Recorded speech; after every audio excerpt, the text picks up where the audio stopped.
दोस्तों, मेरा सवाल आपसे है कि आपको जिंदगी में सबसे ज्यादा खुशी कब मिली? अब अगर मैं अपनी बात करूं तो मुझे तो कई बार मिली, लेकिन हर बार वो क्षणिक थी और अभी भी मैं उस परमानेंट खुशी की तलाश कर रहा हूं। पहली खुशी तब मिली जब मैं स्कूल से कॉलेज पहुंचा तो फिर लगा कि बाइक हो अपने पास तो थोड़ा स्टाइल मारेंगे, तब ज़्यादा खुशी मिलेगी। वो भी कर लिया। फिर सोचा कि कार हो, वो भी कर लिया। फिर सोचा कि शादी हो जाएगी तो शायद बहुत खुशी मिलेगी, वो भी कर लिया। लेकिन ये सारी खुशी क्षणिक थी।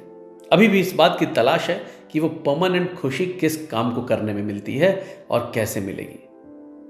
अगर आप भी इसी दुविधा में हैं तो आइए सुनते हैं रतन टाटा से कि उन्हें उनकी जिंदगी में सबसे अधिक खुशी कब मिली।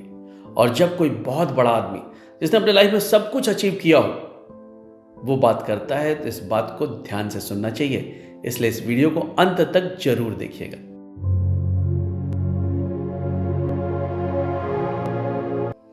रतन टाटा से एक इंटरव्यूअर ने उनसे पूछा, सर आपको क्या याद है आपको जीवन में सबसे अधिक खुशी कब मिली?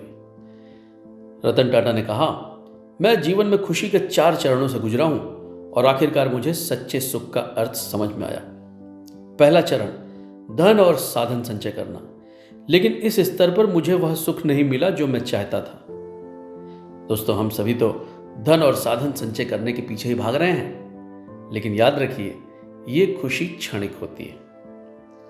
फिर कीमती सामान और वस्तुओं को इकट्ठा करने का दूसरा चरण आया, लेकिन मैंने महसूस किया कि इस चीज का भी असर अस्थायी होता है और कीमती चीजों की चमक ज्यादा देर तक नहीं रहती।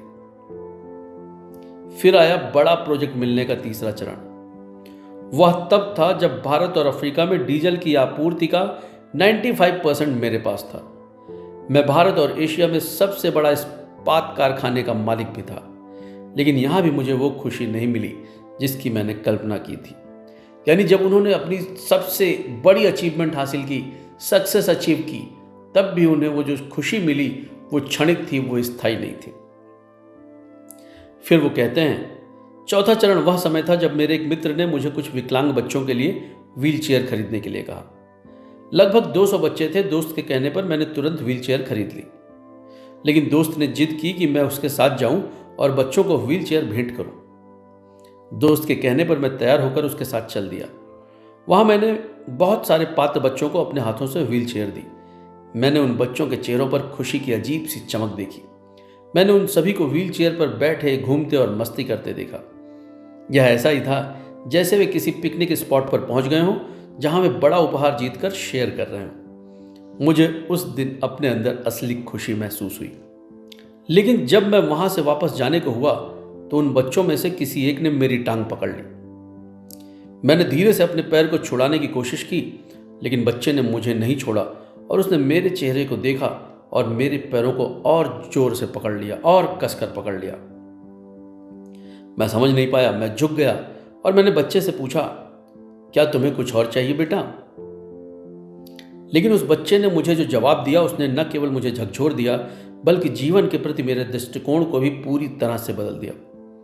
उस बच्चे ने कहा, सर मैं आपका चेहरा याद रखना चाहता हूं ताकि जब मैं आपसे स्वर्ग में मिलूं तो मैं आपको पहचान सकूं और एक बार फिर आपका धन्यवाद कर सकूं।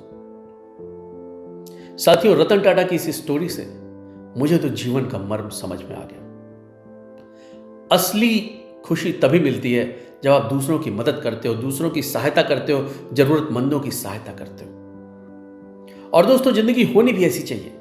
आपके इस दुनिया से जाने के बाद भी लोग आपके नाम को याद रखें, आपके काम को याद रखें, आपके व्यक्तित्व को याद रखें, आपके कृतित्व को याद रखें और आपकी याद में उनकी आंखें नम हो। सोचिए, आप डेथ बेड पर हो और उस समय आपकी आंखों में चमक हो, आपके अंदर गर्व हो, वो एहसास हो कि वाह क्या शानदार जिंदगी आपने जी।